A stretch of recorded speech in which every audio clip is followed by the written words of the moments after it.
Imagine a couple the same age, both 55, wanting to work till 65.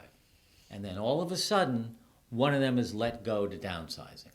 This can wreak havoc in a lot of different ways. First, the financial impact. Second, it has an ego impact. Third, it has a relationship impact. And don't mismanage that self-esteem, because that's really hard for people when retirement is not their decision. Most people look forward to retiring. We all have wonderful visions of less stress and more time to do what we want to do. But what if your plan to retire doesn't coincide with your partner's timing due to an age difference? Or what if, because of downsizing, one of you is forced to retire earlier than you planned? Or finally, what if you have different mindsets about retirement and what it looks like for you as a couple moving forward? These three obstacles can wreak havoc on what's supposed to be the best years of your life. And mismanaged, they can create stress, anxiety, and really uncertainty to your future together. Today, we're going to help you better understand these three obstacles and what the emotional side feels like for both of you. And then at the end, we're going to give you 3 strategies to work through it and 7 tips you can use to work through these obstacles so that you have a smooth transition into retirement. Hi, my name is Jody Rollins. And I'm Mark Rollins. We started Retirement Transformed in 2017, not only for us, but really for all of you and the other 10,000 people that are turning 65 every single day. We don't focus on the financial aspects of retirement, but rather lifestyle, health, relationships, and much more. So if you're here, please hit the subscribe button so that you can get notified when our new videos come out. All right, so let's tackle the first one, what we call the age gap retirement. And it's more common than you think. People are retiring at different times due to different age differences. A lot of couples we coach are like that. We have a client going through this right now. He's retiring this year. He's 65. And his wife owns her own consulting business, and she's going to work for another 10 years. Because she's younger, that's her plan, and she's sticking with it. And it's clear that he needs a plan for the next 10 years. And she's going to wait and continue to work. She's soaring through her career. But he just can't sit around all day wondering what to do or expecting her to fill his day. He needs to respect her decision and create a plan for himself. Yeah, and she also needs to have some flexibility too. She needs to find time and allow for them to keep their relationship alive and vibrant. He really does deserve it, and we tell him that. He worked for 40 years, and he deserves to retire. This next 10 years for them will be critical, and it'll be critical that they get it right. With some real conversation, some planning, and without that, they're going to find themselves in trouble. Right. Now, the second obstacle we want to cover is what we call the forced gap retirement. Imagine a couple the same age, both 55, wanting to work till 65. And then all of a sudden, one of them is let go to downsizing. This can wreak havoc in a lot of different ways. First, the financial impact. Second, it has an ego impact. Third, it has a relationship impact. And don't mismanage that self-esteem, because that's really hard for people when retirement is not their decision. Yeah, and we have some personal friends in this situation right now. Luckily, they're financially secure, but even so, they're navigating all the emotions and the changes in their lives during this period. So listen, stay till the end, where we're going to give you 3 strategies to help you work through these unplanned obstacles in retirement. And we also have the 7 tips to help you navigate through retirement. So far we talked about forced early retirement of one partner and an early retirement due to age difference. Now let's talk about the third gap, which we call mindset gap retirement.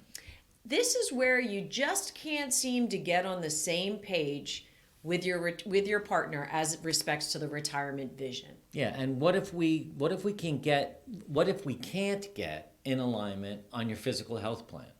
One of you is a gym rat and the other one is sedentary. Or one of you wants to downsize and travel and the other does not. Yeah, the list could go on and on. The thing is, when you retire, you're going to have the time to do many of the things that you wanted to do alone and together. But if you're not on the same page, you could easily find yourselves in a tough spot. Whatever the circumstance is that you may be in, you must find a way through these obstacles. You want to create a plan for yourselves and a plan together as a couple so that you can take advantage of the next 30 years. And listen, there's the happiness factor. It plays a critical component, as retiring's a milestone that should create joy, not conflict and stress. You know, I think if we think back on the gaps, and if you and I are honest, we fall into at least two of those gap categories. We do. I recognize the age gap. You're 7 years younger than I am. And while it's not a huge gap, I was ready to retire and you weren't. No, I felt that I still had many milestones in corporate America that I wanted to tackle, and many projects to lead, and people to mentor, and so much more to give. But I retired anyway on the same day as you due did. to the merger of my company. Right. And it was rough at first, and we're going to go through some strategies now that we used, and you can use them too, to make sure you can get through this phase in a much better shape. So the first strategy you can use, and you can use this in all walks of your life, is just plain and simple communication. You need to sit down and talk. You know, you need to talk about expectations. You need to talk about priorities, desires, goals. And sometimes that's easier said than done. So setting a few ground rules with your partner really helps a lot. We're not judging each other. We're just going through some thoughts and determine what you agree on. Work on where you're at odds, but take the wins. If you agree on something, that's great. Where you're at odds, you have to work through that a little bit longer. And maybe offer up what's negotiable to find a good path forward. You know, set a schedule that works for both of you to see family, right? So if you're in that retirement where maybe you're an age gap retirement, one of you is still working, the other can travel freely to go see kids and family and friends. Make sure you set a schedule that works for both of you to see friends, host friends, see family, travel, grow, learn. You have to set a strategy that works for both of you. Right. The second strategy after communication is to really coordinate these routines. Support each other as you build new habits.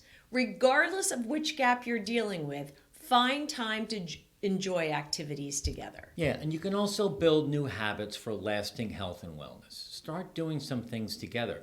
Challenge each other with routines that support long life living and long life learning. We're cycling now, we're meditating, we're doing so many things. One of us is doing yoga and the other won't join. You're doing yoga and I won't join, but I'm bicycling. We're doing a lot. We're eating better.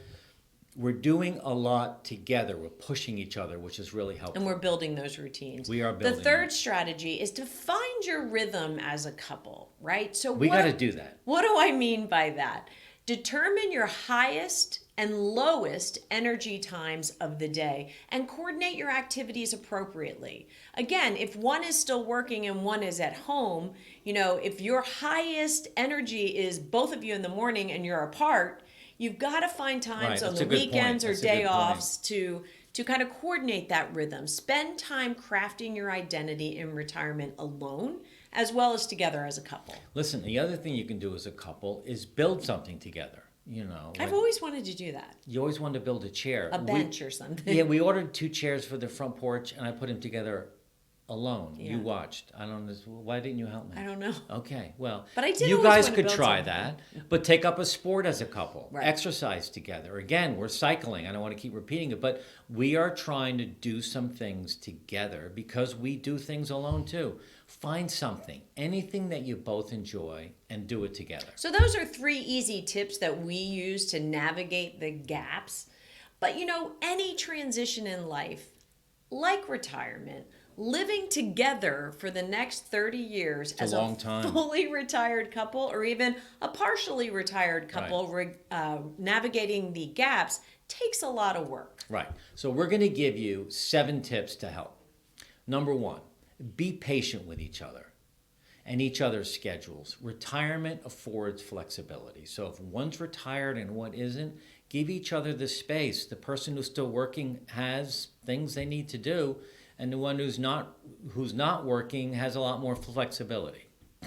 The second thing is to notice changes in feelings, habits, behaviors, and communicate about it. We can't stress enough how important it is to open those lines of communication during this time of life.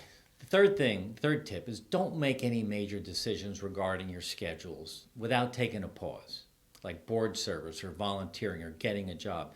Maybe just take a pause and see if that's really what you want to do. And coordinate that, right? Coordinate the that. other person. Yeah. You know, don't look to your partner to fill your schedule. Yeah. So even if you both retire at the same time and there are no gaps, it's not the other person's obligation to fill your day. Right. It's not their job, it's yours. So Right. this is where the routines come into play. The fifth tip, rediscover some interests that are for yourself or with friends. So go outside of your relationship and find some things to do with your buddies or your friends. The sixth thing is to always support each other. If something new hits the schedule or routine for your partner and it's in the bucket of health or wellness or even wisdom sharing, support it because it will be important. Right. The last one, number 7, and we do this every single morning, is we use our calendar to lock in important dates, events, routines, things that we want to do separately and together so that we know where we each are for the day and the week. It really is important to do that. So that was all 7. That was all 7. So if you guys enjoyed this, please share it with your friends, and also please subscribe by hitting the subscribe button below. And finally, join our free Facebook community. The link is in the notes below. Thanks for listening, and we look forward to being with you again.